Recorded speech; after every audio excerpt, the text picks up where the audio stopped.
Pokeradar. First off, I'll assume that you know what both Shinies and the Pokeradar are. If not, I'd suggest not watching this, as it'll only confuse you. Second, I'd like to begin by letting you know a few things that you'll need to begin this method. Be sure to have the following. Number 1, the Pokeradar. Number 2, Pokeballs. To catch the shiny with, of course. Number 3, lots of max repels. You'll need to buy a lot of these, over 120 in some cases. I'd suggest fighting the Socialite and Gentleman on Route 212 with the Versus Seeker, and use an amulet coin until you have enough for some max repels. You're gonna need them. Number 4, a strong, high-level Pokemon with enough PP and high power moves to take out a bunch of Pokemon in one blow. You'll want to specialize this in some cases, depending on which Pokemon you'll be chaining. Number 5, a Pokemon that can whittle your Shiny's health down for catching. Obviously, this is optional, but very helpful if you're not swimming in Master Balls. Number 6, PP restoring item. I prefer Lepa berries as they're easy to find. Now that we know what we'll need, let's get started. The first thing you'll want to do is go to Sam Gem Town and find Dawn's, or Lucas's, whichever the case may be, sister, and find out what's swarming today. Now, we'll save a little bit of time by saying that I know what's swarming today because I've already talked to her, and I've already caught 2 Shinies there, so. In my case, it's Route 214 and Spoink. So we'll just go ahead and go over there. Now, I mention the swarms because swarming Pokemon, in my own experience, are a whole lot easier to chain than other Pokemon. I mean, sure, you can go just to the local area that you happen to be in and chain a bunch of Shinx, and you might have enough luck to catch several of them shiny, but in my own experience, I just have to say that I found that the Pokemon in swarms seem to not break my chain a lot more than the regular ones. So, once you go to the route that you're supposed to go to, find an ideal spot to begin this method. An ideal one is one where there's a bunch of grass that almost completely covers the screen. Okay, next, use a max repel. Sorry about that. Max repel. There we go. So go ahead and use one. Alright, and finally, use the Pokeradar. I've already set mine to registered, so all I have to do is press the Y button, which I'll do. Okay, notice there are several grasses that are shaking. Now, if you chose a large enough area, chances are you'll see 4 grass pieces shaking. What you'll want to do is choose one that's not all glittery. Since all of mine weren't glittery, I just choose any random one, it doesn't matter. If you choose the right one, you'll find a swarm Pokemon. And that's what you want to do. If you don't find one, just keep trying until you do. Otherwise, you know, it'll be a little harder. But in my case, I'm setting out for Spoink, so that's what I'm doing. Okay, now, once you run into one, go ahead and feint it, or catch it, whichever you'd like to do. And once you do, you'll begin the chain.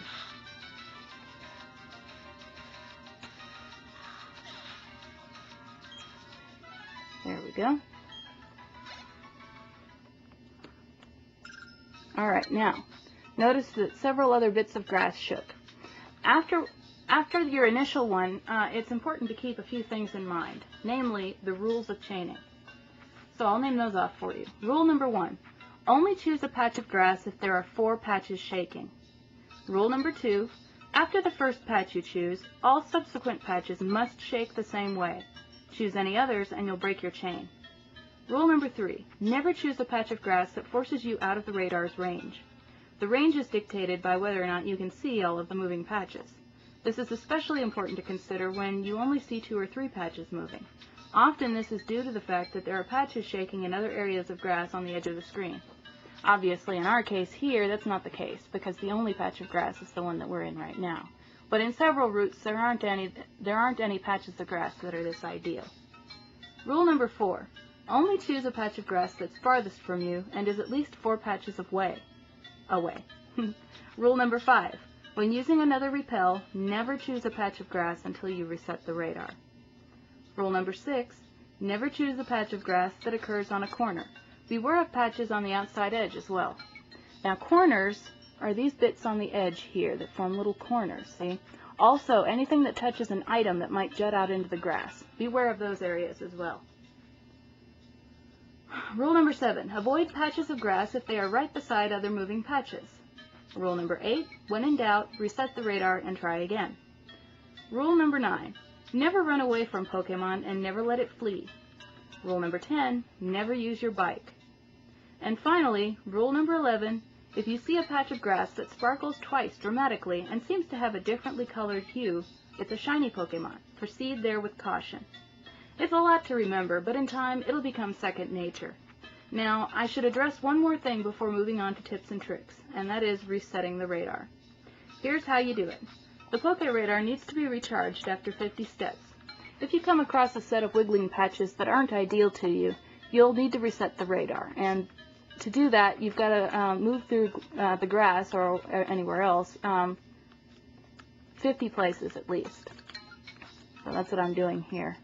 Now notice I'm only moving in a couple of different places here. That's not necessary if you can remember where all of the wiggling patches were, but you know, with my short-term memory, I can't. So I took a chance on a direction, and here we go.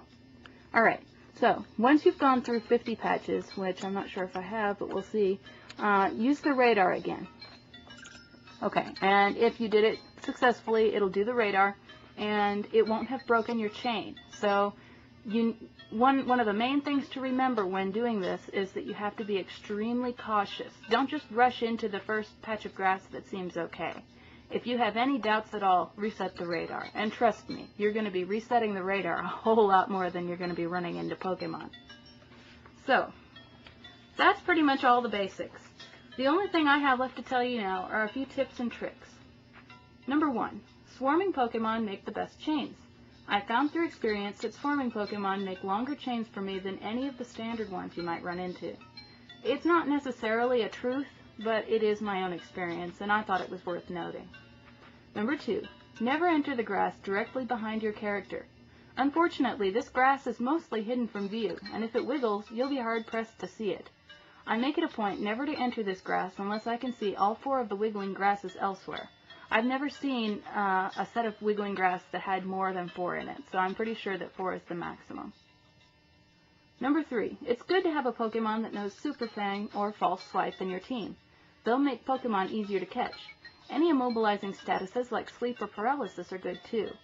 Another thing to keep in mind, if you're chaining Pokemon that know self-destruct moves or Roar or Whirlwind or something like that, you might need to have a Master Ball along as a last resort. It's very frustrating to run into a shiny and then not be able to catch it because it shoos you away or it blows itself up.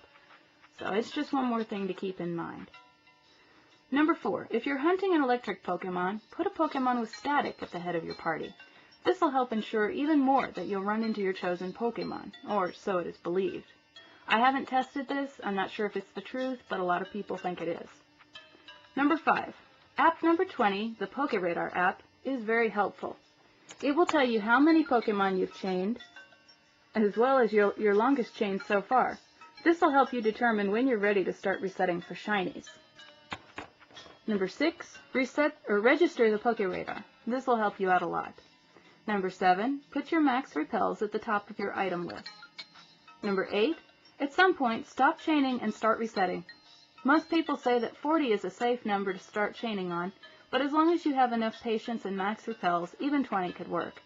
It's all a matter of how far you're willing to go to raise your chances, and a chain can break for seemingly no reason at all sometimes. It's just best to be extremely cautious.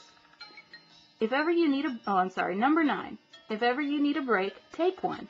But make sure that you'll know where you are when you come back. I find it best to take breaks in the middle of a battle or right before I reset the Pokeradar. But whatever works for you, works for you. Real time won't have an effect on your chain, so take all the breaks you'll need. Just be sure to plug your DS in if you need to leave it on for a while, and putting it in sleep mode won't hurt either. But bear in mind that if you save the game and turn it off and come back, it won't keep your place in the chain. So if you're in the middle of chaining, do not turn your DS off. And that's it. If you stick at it, you too should notice results. I've only been doing it for 5 days, and I already have 5 Shinies to show for it. So until next time, Pokemon fans, this is Shuko, and I'm blasting off again. Just kidding.